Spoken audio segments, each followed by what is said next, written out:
Welcome ulit dito sa mini video series natin about sa calculator techniques in EE professional subject. Ang i-discuss naman natin is yung exponential decay or let's say yung pag-discharge dun sa isang capacitor. So bago nga pala tayo magsimula ulit ng discussion, kung wala ka pang review center na mapagre-reviewhan para sa iyong preparation for REE licensure examination, try mo sa amin sa Powerline Engineering Review Center. So you can message us on our Facebook page, So para matuto kayo ng mga ganitong techniques.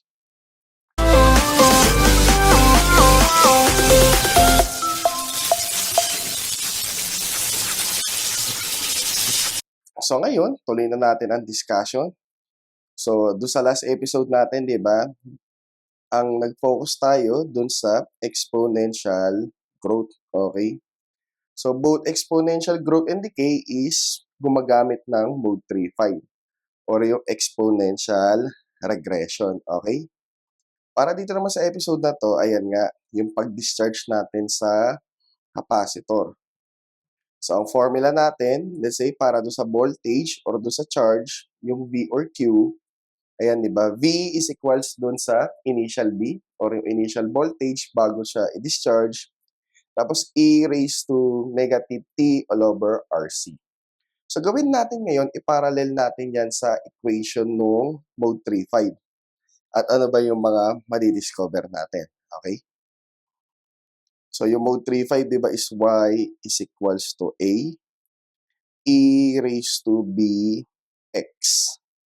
At yung formula natin para sa discharging capacitor is V, di ba? Tapos, ayan, VO, E raised to, okay, so negative T, tapos 1 over RC. So, ano masasabi natin? Yung tapat-tapat natin, di ba? Yung Y dun sa V or yung value ng voltage at a certain time once na siya i-discharge. Yung A dun sa initial value ng voltage, okay, when time is equals to 0. Tapos, yung B coefficient natin is equal siya sa negative 1 over RC. Okay? And then, yung T naman is equal dun sa X. Okay? So, yun nga, yung discussion natin is dapat meron kang alam 2 sets na data. Alam mo yung 2 sets of data.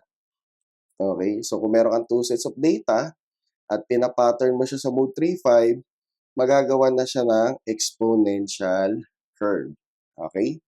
So, syempre, katulad nga ng sabi natin, given na kagad, okay, na at time is equals to 0, yung value ng voltage mo is yung initial voltage or yung A coefficient or yung B sub O. So, ngayon naman dito, pwede natin siyang magawang efficient, di ba? Kapag meron pa tayong alam na ibang principle sa transient circuits. Okay? So, number 1, yung tinatawag na time constant or yung tau. Okay? So, syempre, yung definition ng time constant is depende, kung ang circuit mo ba is growing or decaying. Pero let's say, di ba, para sa isang RC circuit, ang time constant niya, ang formula niya is R times C. At ano ba ang ibig sabihin ng time constant para sa RC circuit? So, yung time constant sa RC circuit is yung time, okay, 'di ba? Siya yung elapsed time na kung saan yung charge mo or yung voltage mo or whatever quantity it is, doon sa mga decaying is 36.8% ka na lang nung initial value mo or 0.368. So, ibig sabihin, 'di ba, nagkakaroon tayo ng expected value kapag naabot yung time constant. Or basically, pwede natin i-trigger yung E. Okay? So, di ba, E raised to negative 1. At kaya makikita natin, di ba, 36.78. Or pwede natin sabihin 36.8%. Yan na lang yung value mo once na mag-elapse yung one-time constant. So, nang dahil dyan, nade-determine kagad natin yung isang value ng data. At ayan, di ba, kapag makapag-set na tayo ng 2 values, ibig sabihin, pwede na tayo mag-interpolate or extrapolate. So ngayon, gawin natin, magsagot tayo ulit ng problem na kung saan magagamit natin yung mode 3.5, especially sa discharging ng capacitor sa transient RC circuit or DC transient. Okay?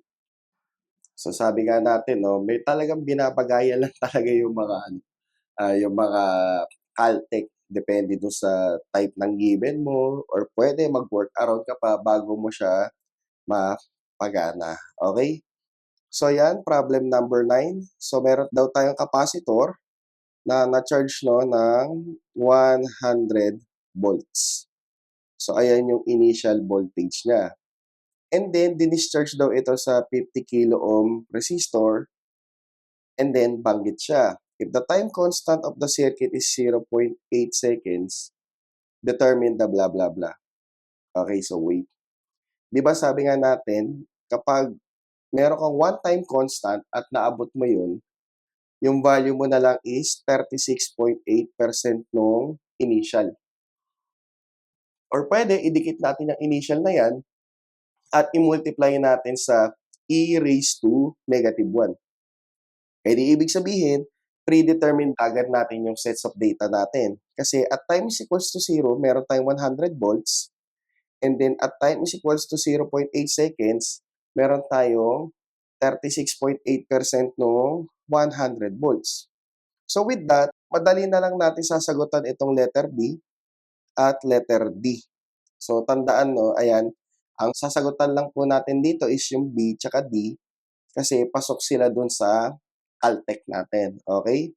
So ayun, tandaan lang para dito sa letter D, once na nagdi-discharge po tayo ng capacitor, ang voltage drop across dun sa resistor na yon is equal dun sa voltage drop across the capacitor.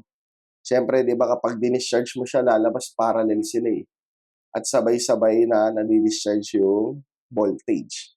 Okay? So ngayon, gamitan na natin yan ng mode 3.5 for exponential regression. Okay? So yun, naintindihan natin yung curve, di ba? Yung x is yung time, and then yung y-axis naman is yung voltage natin. Okay? At ayun nga, kapag yung time natin is equals to 0, 100 volts pa yan. At ayun, i-discharge natin. Okay? Tapos, di ba, yung time na 0.8 seconds is one time constant. At ayun nga, yung magiging voltage na lang natin dyan is 100 e raised to negative 1. Or let's say, no, yun nasa 36.8. So ngayon, gawin na natin sa calcu yan. Okay? So yan, input natin sila, mode 3.5. So 0, 100 volts. Okay?